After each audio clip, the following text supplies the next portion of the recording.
Magandang araw muli mga idol, pinagbigyan na naman tayo ng ginto sa bato. Buti lang idol at medyo malinaw ang mata natin, dahil kung hindi matatapon talaga at hindi masyadong kita yung pagkaginto niya. Halos kaunti lang ang labas dun sa pagkabato, karamihan ay nasa loob. Tignan natin idol kung magandang nasa loob nito. Maahol lang tayo mga idol dahil hapon na nagpahabol pa. Nagpapasalamat talaga ako idol, at kung hindi ko ito nakuha ay baka nasa 300 pesos lang ang income natin ngayon. Ito mga idol, medyo maraming ginto.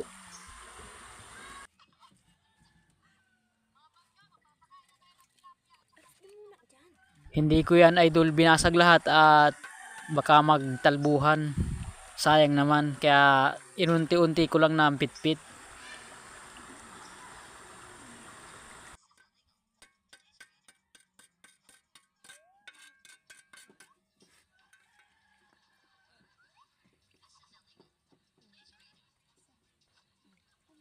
Ito mga idol yung pangalawa kong binasag. Medyo marami mga idol ginto, kaso ay pino talaga. Hindi katulad ng mga nauna ko na medyo malalaki yung ginto niya. Ganyan lang idol ang gawin ninyo pagka may ginto kayo sa bato. Pitpitin niyo siyang masyado para makuha yung ginto. Ito mga idol yung huli. Titingnan natin, at ito yung pinakang marami ang tama na ginto.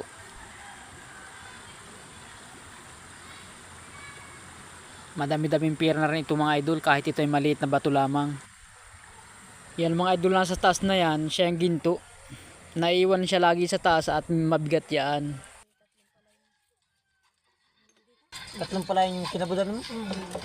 Ito idol, ilagay natin sa pabirik para makita na natin. Nilagyan ko na idol yung maliit na sugi para kumapit na agad yung ginto. Gigid-gidin lang natin yan idol para kumapit lahat, pati pino. Ito na mga idol, nakadikit na lahat.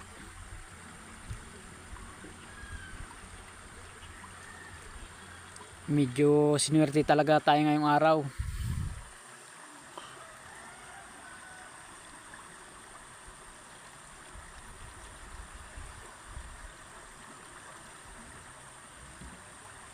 Ito na mga idol ang nakuha natin. Didiretso na agad natin sa lutuan yan. Hindi ko na inasido at malinis naman yung ginto. Ito na idol, luto na.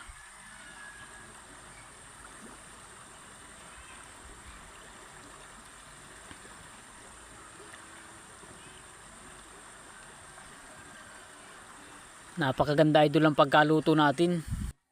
Dilaw na dilaw siya at napakakintab. Titingnan na naman natin idol sa timbangan kung makakamagano tayo.